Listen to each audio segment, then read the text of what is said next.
Dès qu'il voit quelqu'un, il s'aplatit, il urine sous lui. Donc c'est un chien qui a été, on lui a maravé la tête.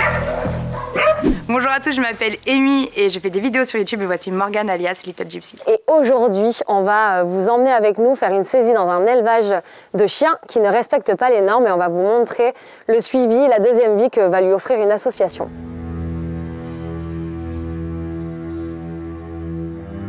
Là, on s'en va dans le centre de la France avec la fondation 30 millions d'amis. On va faire un sauvetage d'une trentaine de chiens. On est sur un truc assez fort, donc on s'attend à avoir des bêtes qui sont peut-être mal nourries, peut-être très sales, peut-être avec des maladies, dans des espaces très restreints. Donc on y va un peu avec de l'appréhension. Les collègues. Bon.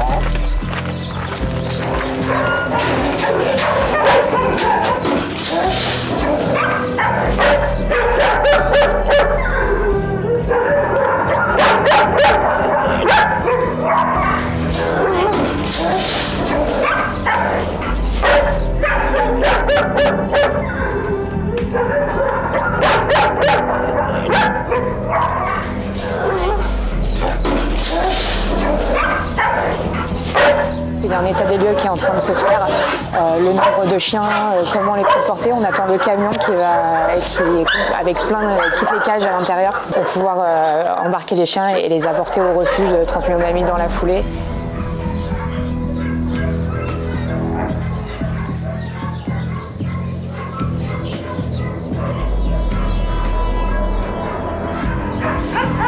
Pour le coup, elle a tout nettoyé. Donc ce qu'on voit, c'est pas choquant entre guillemets, mais il faut imaginer qu'il y a quelques jours en arrière, c'était bien pire que ça. Genre ici, il y avait des coquers et ils vivaient dans leurs excréments. Et là, tout est propre. Et on n'est pas monté encore au-dessus. Et au-dessus, apparemment, c'est là où c'est le pire et c'est là où les chiens vivent que sur du béton.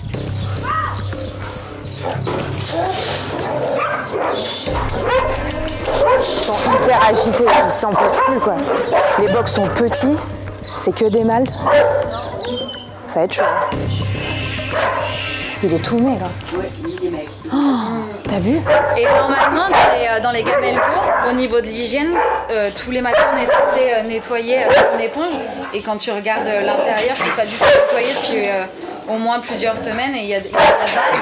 Et ça, niveau hygiène, c'est pas du tout aux normes. Les chiens tombent sur du béton, ils n'ont rien pour s'allonger quelque part. Ils sont pas isolés du froid parce que là, on est au centre de la France, donc l'hiver, il fait très froid et là, il n'y a rien du tout pour eux pour qu'ils puissent être isolés. La Fondation pense qu'ils ont la giardiose, c'est des vers et c'est hyper contagieux pour tous les autres animaux qui sont dans le refuge. Et normalement, quand un animal chope cette maladie, il doit être dans une pharmacie à l'extérieur pour pas que les autres attrapent cette maladie. Et tu peux remarquer qu'il y a quand même beaucoup de ces chiens qui sont assez maigres et qui ont le poil vraiment terne. Et à mon avis, ils ont tous la giardiose là en ce moment.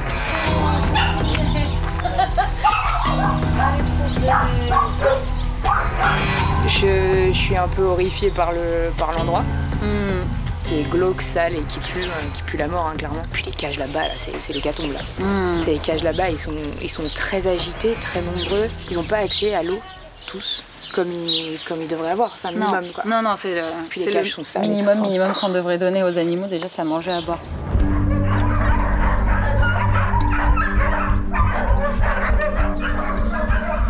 En fait, là, pendant qu'ils les embarquent, ils en profitent pour recenser tous les chiens qu'ils récupèrent. Donc, ils les bipent. C'est un peu bizarre de dire comme ça. Ils les bipent et ils cochent. Comme ça, en fait, ils tiennent une liste pour pouvoir emmener tous les chiens et les identifier en même temps. Du coup, on va charger ces deux-là. On a un animal qui s'est blessé au niveau de l'œil. Il a une cicatrice dont je pense c'est une bagarre entre eux. On a un autre qui est complètement efflanqué. Donc, soit effectivement, il ne mange pas, c'est le paria. Les autres sont plus dominants, donc ils mangent et après ils laissent manger ce qui reste. On a plein de soucis. De toute façon, déjà, là, on est à peine au début, on voit qu'il y a plein de problèmes. Tu en prends un ? Eh ben,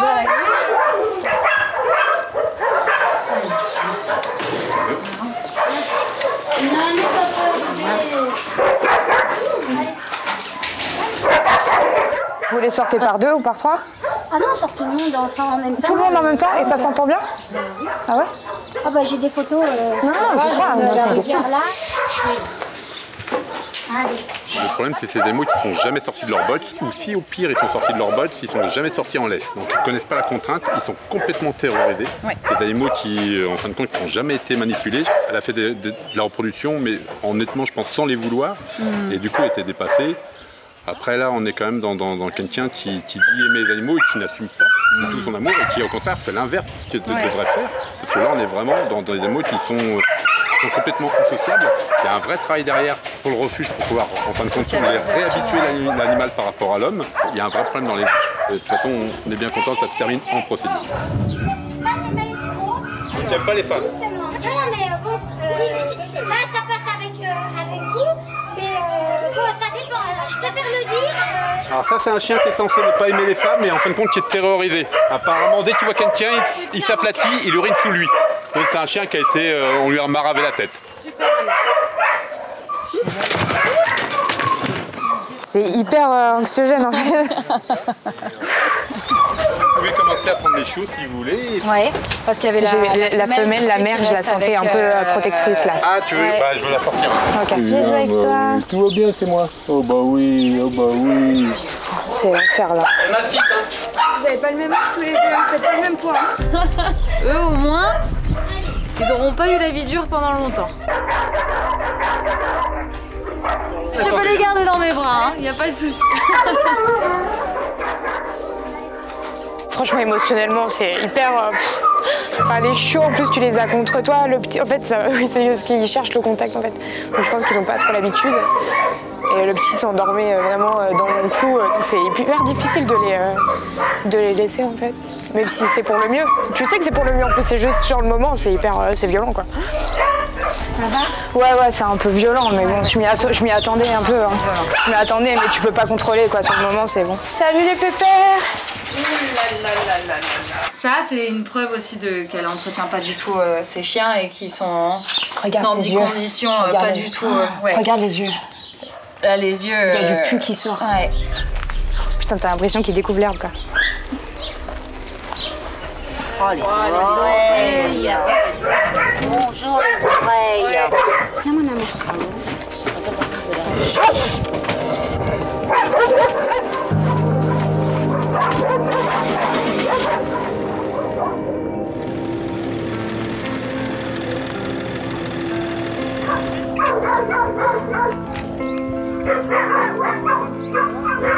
On vient d'arriver à Provins, dans le refuge de 30 millions d'amis. On va descendre toutes les cages et tout voir tous les bébés, leur montrer leur nouvelle maison et ils passeront du coup demain vétérinaire, visite, toilettage, contrôle, etc. Là c'est la première étape, ils vont être confrontés à leur nouvel environnement là pour la première fois. Bon, on va porter les cages, on va tous les rentrer. C'est bien, ça va se passer. Voilà.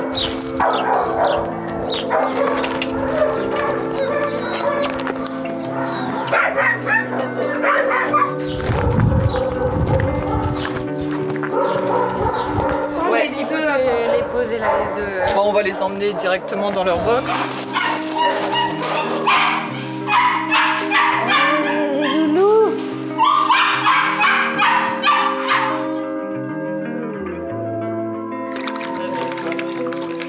C'est moins agressif dès que t'arrives, quoi. Tout est clean, tout est propre. Ça n'a rien à voir, quoi. Non, vraiment, on se rend pas compte peut-être à l'image, mais c'était ultra glauque ce matin. Franchement, moi, je suis un peu marquée. Maintenant, ce qui va être dur, c'est de les laisser, quoi. T'entends, c'est trop beau.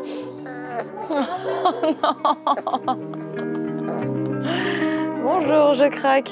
C'est bon, on s'est reconvertis, nous. On arrête tout et on reste vivre ici avec eux.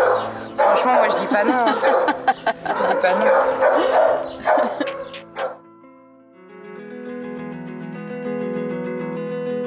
Alors, on vient vous voir parce qu'on a saisi ces chiots il y a à peu près 2 jours et voir s'ils avaient d'autres problèmes et... Ok. Et on va commencer. Allez. Je veux savoir, ils ont bien mangé depuis? Alors, ils sont plus avec leur mère. Ouais. Parce que la personne qui les avait, elle avait séparé de la mère. D'accord. Donc nous, on leur donne du mini pupille avec de l'AD en complément et on voulait savoir justement si c'était suffisant ou pas. Ou s'il fallait changer d'alimentation. Mais ils mangent. Bah, a priori, s'ils mangent, je pense que s'ils sont sevrés, vu la taille qu'ils font, ils doivent faire un petit peu plus de 4-5 semaines quand même. D'accord. T'aimes pas le bidou? Quand il y a des sauvetages comme ça, c'est quoi les premières choses que vous regardez au niveau de leur santé? Bah, c'est le parasitisme en général qui va poser problème. Et puis bon, malnutrition, dans les élevages en général, ils essayent de leur donner à manger quand même. Ouais. C'est souvent le parasitisme, aussi bien les puces que les parasites internes.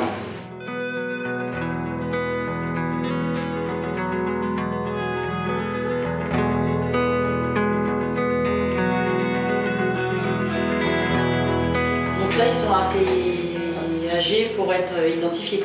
C'est bien qu'un animal soit identifié, comme ça on est sûr que ce qu'on fait c'est bien à lui et pour un autre qui lui ressemble. Ouais. Et ensuite, la loi dit que pour donner ou vendre un animal, il doit être identifié. C'est une obligation légale. D'accord.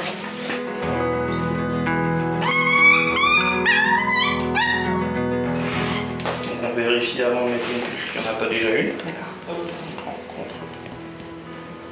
C'est un mauvais moment à passer. Tu pourras charrier ton frère, t'as fait moins de bruit. Ouais. Bah, merci beaucoup en tout cas. Merci. Merci.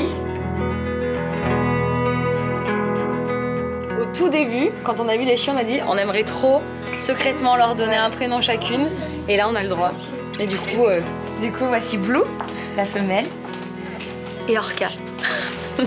T'aimes bien ton prénom ou tu m'en veux déjà? Ça, c'est un problème de parents, ça.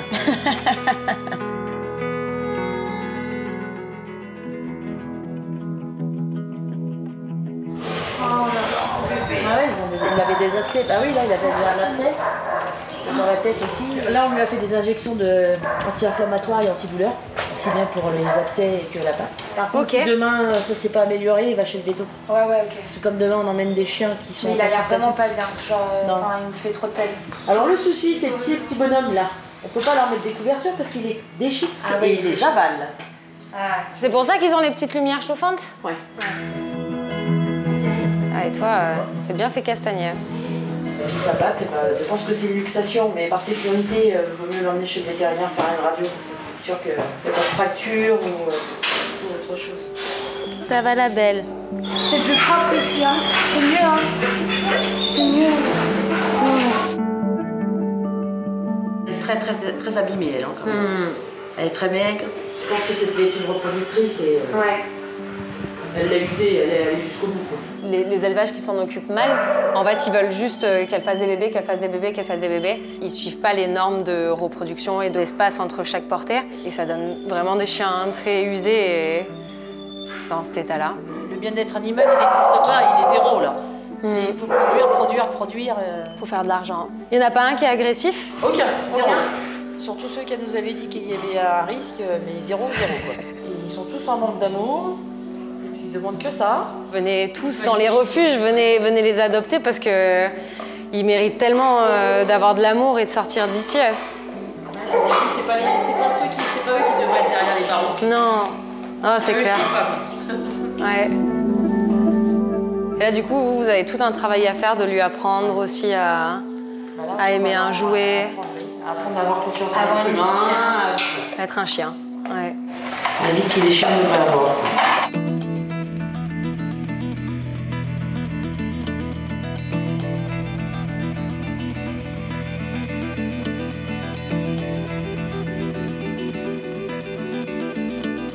C'est sûr que c'est pas un chien qu'on va acheter dans une animalerie ou un élevage. C'est pas... Là, c'est un chien qu'on adopte avec un lourd passé, mais qui a déjà un peu effacé ce qui lui est arrivé auparavant, mais il faut beaucoup de patience surtout.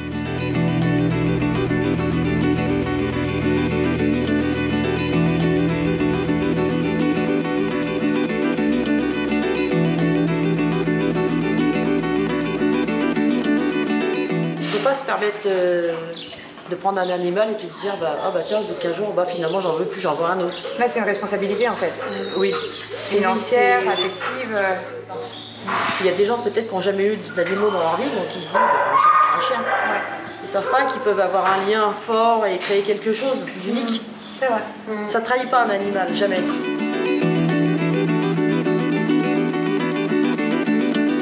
C'était hyper émouvant parce que On nous bassine toute la journée, on nous balance de l'horreur toute la journée qui est réelle, hein, elle est réelle cette horreur. On nous la balance toute la journée, mais on oublie aussi de mettre en avant en fait ces héros de l'ombre en fait qui font le bien et qui eux redonnent confiance. Et moi c'est ce que je retiens de tout ça, c'est qu'il y a eu un sauvetage, qu'on avait tous des capes et ça fait longtemps que j'avais pas eu la sensation de faire quelque chose de vraiment bien et c'est cool. Vous, si vous avez envie d'aider, vous pouvez venir donner des couvertures au refuge parce que tous les jours il y a des couvertures à changer. C'est des petits trucs comme ça qu'on ne sait pas. Et si vous avez envie de faire un petit geste ou un gros geste, comme par exemple devenir bénévole et sortir des chiens ou faire des câlins à des chiens, allez dans le refuge le plus près de chez vous et demandez qu'est-ce que vous pouvez faire vous pour aider si c'est pas forcément des dons. Et on vous aiguillera sur plein de choses que vous savez pas forcément mais qui sont peut-être des petits gestes mais c'est énorme pour les refuges.